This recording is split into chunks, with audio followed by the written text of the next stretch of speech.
देश corona virus जैसी गंभीर बीमारी से जूझ रहा है, जिसके खिलाफ हम सबको एकजुट होना होगा। क्योंकि जब आएंगे साथ तभी बीमारी को देंगे मात। आप भी घरों में रहकर दें अपना योगदान। हम आपको हर खबरों की देंगे सटीक जानकारी। तब तक आप रहें सेफ और अपने परिवार को भी रखें सेफ।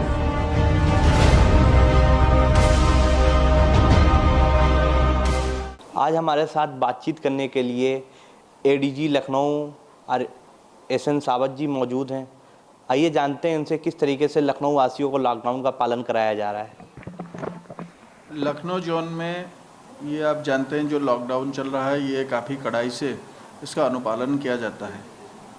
हालांकि लखनऊ जोन में ऐसे भी कुछ ज़िले हैं जहाँ पे आज तक एक भी केस कोविड का नहीं हुआ है, जैसे कि अमेठी, अंबेडकर नगर आदि। अर्थात इसके साथ साथ कुछ और भी ज़िले हैं जहाँ एक या दो केस आए तो थे, लेकिन इन दिनों में कोई पॉजिटिव केस नहीं चल रहे हैं। जैसे फॉर एग्जांपल बाराबंकी है, आपका हरदोई है, लखीमपुर खीरी है, ये सब ज़िले हैं।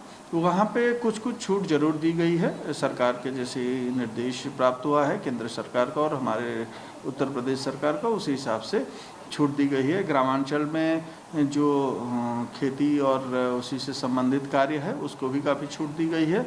लेकिन ये सबके साथ साथ सोशल डिस्टेंसिंग को पालन करना है, ये स्पष्ट कर दिया गया है और उसको कड़ाई से लागू किया जाता है।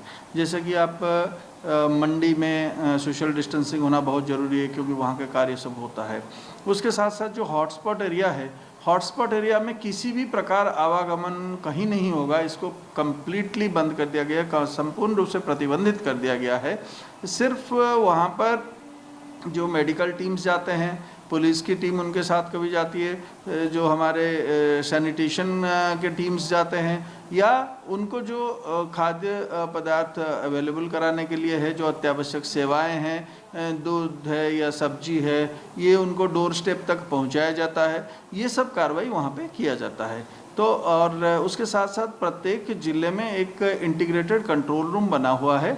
जो इंटीग्रेटेड कंट्रोल रूम में आप टेलीफोन के माध्यम से, व्हाट्सएप के माध्यम से वहाँ बता सकते हैं कि वहाँ पर कोई आवश्यक है, तो उसी को तत्काल अटेंड किया जाता है। और ये चीज़ को हम लोग समय समय पर रिव्यू करते हैं। जिस भी जनपद में जाते हैं उसको सरप्राइज चेक करते हैं, क्रॉस चेक करते हैं। पिछले दिनों में आपने देखा होगा कि कोटा में जो स्टूडेंट्स कोचिंग के लिए काफ़ी संख्या में थे, हज़ारों संख्या में, उनको व्यवस्थित ढंग से लाया गया, सभी जनपदों में रिसीव किया गया, रिसीव करके उनके मेडिकल चेक किया गया और उसके बाद मेडिकल प्रॉपरली चेक होने के बाद उसमें कोई जब संक्रमण नहीं पाया गया उनको होम क्वारंटाइन के लिए भेज दिया गया। उसी प्रकार हरियाणा से हमारे जो साथी सब उत्तर प्रदेश के काम करते थे उन्हीं को स्पेशल बसेस में उनको लाया गया और उनको शेल्टर होम से रखा गया है और वहाँ पर उनकी मेडिकल चेकअप हुआ है, उनकी सैम्पलिंग वगैरह की जा रही है और उनका खाने पीने का प्रबंध अच्छे ढंग से किया गया है। तो इस प्रकार एक तरफ से कड़ाई से लॉकडाउन को भी पालन किया जा रहा है और लेकिन साथ साथ जो लोगों की जो आवश्यकता है उसको भी पूरा किया जा रहा है। सर, लखनऊ में अभी तक कितने हॉट स्पॉट मिले हैं एरिए? लखनऊ में जो हॉट स्पॉट्स है शहर में, वो कमिश्नरेट लखनऊ के अंतर्गत आते हैं। लखनऊ ज़िले में जो है वहाँ इसको रेड, ऑरेंज एवं ग्रीन जोन में इसको अलग अलग से इसको विभाजित किया गया है और अलग से विभाजित करके उसमें ये एक डायनामिक है क्योंकि इसका सिस्टम प्रत्येक दिन चेंज होता है। जब संक्रमण के संख्या और संक्रमण के जो इंटेंसिटी के उसी के हिसाब से इससे परिवर्तित होता रहता है और इसको रिव्यू किया जाता है और इसमें कार्रवाई होती है। उस प्रकार रायबरेली और सीतापुर ये दोनों बहुत ही महत्वपूर्ण जनपद है जो हमारे जोन में, जहाँ पे ये हॉटस्पॉट्स एरिया में विशेष कार्रवाई सभी की जाती है। लॉकडाउन के चलते अपराध पे क्या फ़र्क पड़ा है सर? निश्चित रूप से लोग घर से कम निकलते हैं तो अपराध तो काफ़ी कम हुआ है, उसमें कोई संदेह नहीं है। एक्सीडेंट केसेस तो ऑलमोस्ट ना के बराबर है और उसके साथ साथ अन्य अपराध में भी काफ़ी कमी है, उसमें कोई संदेह नहीं है। एटा की घटना हो या बुलंदशहर की घटना हो, इस प्रकार की घटनाओं से निपटने के लिए पुलिस क्या स्ट्रेटजी तैयार कर रही है? देखिए, आप जानते हैं जो फ्रंटलाइन वर्कर्स है, स्वास्थ्यकर्मी है, पुलिसकर्मी है उन पर किसी भी प्रकार अगर कोई गलत व्यवहार करेगा तो इसको बर्दाश्त नहीं किया जाएगा।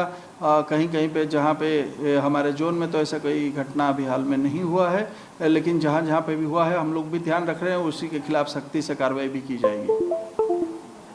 सर ये तो स्पष्ट है कि जो है अपराध कम हुआ है, लेकिन अगर जो देखा जाए कि अगर लॉकडाउन आगे बढ़ता है तो पुलिस की क्या तैयारियां रहेंगी? अब 3 तारीख के बाद की क्या स्थिति है और प्रत्येक ज़िले में मैंने जैसे आपको बताया प्रत्येक ज़िले की परिस्थिति अलग होती है और जहां जिस प्रकार छूट है उसके हिसाब से वहां पे कार्रवाई की जाएगी। पुलिसिंग भी उसी के हिसाब से व्यवस्थित किया जाएगा। लॉकडाउन में आप क्या क्या चुनौतियां देख रहे हैं? पुलिस के लिए क्या क्या चुनौतियां? सबसे बड़ी चुनौती तो पहले ही था कि लोगों को निकलने नहीं देना है। कुछ लोग शुरू में थोड़ी सी रेजिस्ट करते थे, निकलना चाहते थे, लेकिन अभी मैं बताने में आपको कोई हिचक नहीं है कि लोगों का इसमें पूर्ण सहभागिता है। लोग भी नहीं निकलना चाहते हैं, वो भी जानते हैं कि ये निकलना उनके लिए घातक है और नहीं निकलना चाहिए। तो ये अभी महीने भर से अधिक समय हो चुका है लॉकडाउन का, तो अब ये पूरा परिस्थिति स्पष्ट है और लोग इसमें काफ़ी सहयोग कर रहे हैं। दूसरी बात है जहाँ पे हमारे इंटरफेसेस है, बैरियर्स है, वहाँ पे ड्यूटियाँ काफ़ी करनी पड़ती है, लंबे समय तक पुलिस को ड्यूटी करनी पड़ती है और एक्सपोज्ड भी है। तो हम लोग उसको सैनिटाइज कैसे रखेंगे उसके लिए विशेष व्यवस्था कर रहे हैं। उनका खान पान से लेकर उनका स्वच्छता से लेकर उनके सैनिटाइजेशन सभी चीज़ को उसको ध्यान रखते हैं। उनके मनोबल को ऊंचा रखना जरूरी भी है और ये सब पे विशेष ध्यान रखता है। थाना परिसर, पुलिस लाइन सब में क्या ध्यान रखना चाहिए, उनको मास्क और ग्लोव्स आदि इक्विपमेंट सभी दिया गया है। जो कोविड रिस्पॉन्स टीम हमारा बना हुआ है उनको पीपी किट वगैरह उपलब्ध कराया गया है। तो ये सब एक दूसरी प्रकार की चुनौती है। उसके साथ साथ हमें कोऑर्डिनेशन रखना होता है स्वास्थ्य विभाग के साथ, सफाई के साथ, अन्य प्रशासनिक विभाग के साथ, तो ये भी करना पड़ता है। और समय समय पर जो नए चुनौतियां आते हैं, चाहे कोटा से स्टूडेंट्स आ रहे हो या चाहे हरियाणा से हमारे जो प्रवासी जितने साथी आ रहे हैं उत्तर प्रदेश के, तो ये सब समय समय पर नया नया चैलेंज आता है, तो उसको स्वीकार करके इसी पे कार्य किया जाता है। सर प्राइम टीवी के माध्यम से जो पुलिस के कर्मचारी हैं या आम जनता है उनसे क्या अपील करना चाहेंगे? लोगों से यही अपील करना चाहूँगा कि कड़ाई से आप लॉकडाउन का पालन करिए और अपने जीवन में, अपने घर में, अपने कार्य क्षेत्र में जहाँ भी आप लोगों को थोड़ा बहुत छूट भी मिला है वहाँ भी सोशल डिस्टेंसिंग का आप निश्चित रूप से मेंटेन करें। जो आस पड़ोस में कोई निडी व्यक्ति है जिसकी सहायता चाहिए, चाहे खान पान के लिए या चाहे जो भी, उसको जितना संभव है दूसरों का मदद करें। पुलिस जनों के लिए मैं यही कहूँगा कि खुद सैनिटाइज्ड रहे, सुरक्षित रहे, सतर्क रहे। शारीरिक और मानसिक रूप से जब स्वस्थ रहेंगे तभी हम लोगों का अधिक सेवा कर पाएंगे। तो हमारे साथ मौजूद थे एडीजी एसएन सावत जी, जिन्होंने बताया कि पुलिस किस तरीके से लॉकडाउन का पालन करा रही है और साथ ही आम लोगों से ये भी अपील की है कि आस पड़ोस में देखते रहें, कोई भूखा ना रहे, हर किसी की मदद करें। कैमरामैन वीरेंद्र के साथ रेहान वारसी, लखनऊ।